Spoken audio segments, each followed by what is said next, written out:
Hey beautiful people, here's a quick basmati rice recipe.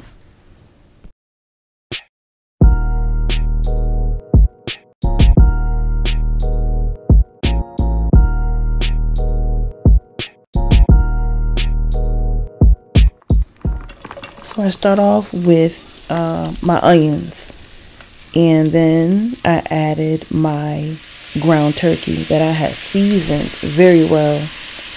And then I added tomato paste. And then I allowed all that to come together. And when it was time to add my liquid, I never used water. I used homemade vegetable broth that I made. You can use any broth you want or stock. And once that came to a simmer, I added my washed rice.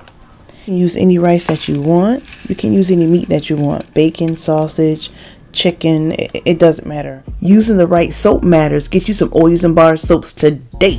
Or just leave it as rice and vegetables if you want.